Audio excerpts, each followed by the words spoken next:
Hello बच्चों, let's read the question. The question says, match the items of column 1 with those of column 2 and choose the correct option from the codes given below.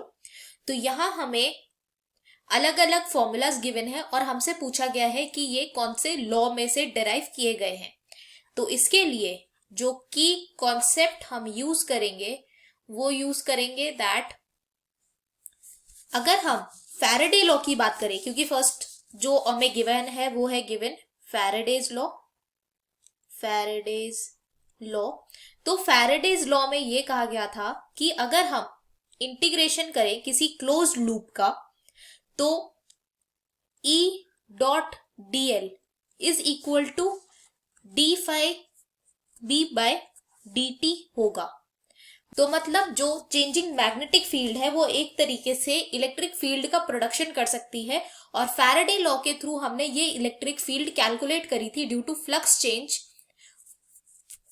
Due to magnetic field. तो ये Faraday law में बोला गया था। Second हमें given है Ampere Maxwell law. तो Ampere Maxwell law के लिए हम पहले अगर एम्पियर लॉ देखें, एम्पियर लॉ, तो एम्पियर लॉ में हमें बोला गया था that B dot D L in a closed loop will be equal to mu naught I enclosed. तो आई एनक्लोज्ड वो था जो एक सरफेस एरिया के अंदर जितना भी करंट फ्लो कर रहा था वो आई एनक्लोज्ड में इंक्लूड होता। तो ये एम्पियर ने कहा था। जब कैपेसिटेंस में मैक्सवेल ने डिस्प्लेसमेंट करंट कैलकुलेट किया तो इन्होंने बोला कि जो आई एनक्लोज्ड होगा वो displacement current plus conduction current के इक्वल होगा। तो जो बी डॉट डी एल की वैल्यू होगी वो होगी mu naught I D plus mu naught I C, और डिस्प्लेसमेंट करंट की वैल्यू थी epsilon naught D phi E by D T. तो इसलिए ये जो इक्वेशन हुई ये हुई मैक्सवेल एम्पियर लॉ। अब नेक्स्ट हमें गिवन है गॉस लॉ ऑफ इलेक्ट्रिसिटी। तो अगर हम गॉस लॉ ऑफ इलेक्ट्रिसिटी की बात करें, तो इसमें हमें बोला गया था that E dot D A is equal to Q enclosed by epsilon naught, that is in a closed loop. Closed loop में E dot D A is equal to Q enclosed by epsilon naught होता है।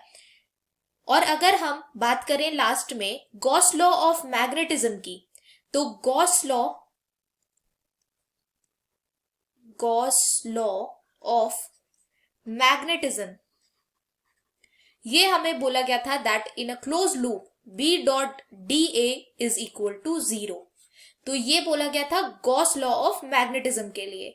अब ये अगर हम match out करें तो जो E dot D A by Q enclose by epsilon naught है ये हमें गिवन है गॉस लॉ ऑफ इलेक्ट्रिसिटी, तो हम ये थर्ड हो जाएगा।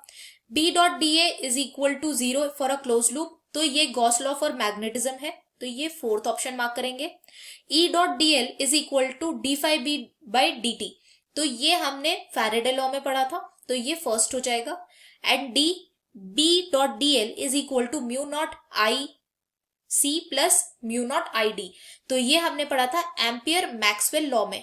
तो जो हमारा करेक्ट ऑप्शन हो जाएगा वो हो जाएगा जिसमें A को 3 से मैच किया है, B को 4 से, C को 1 से एंड D को 2 से।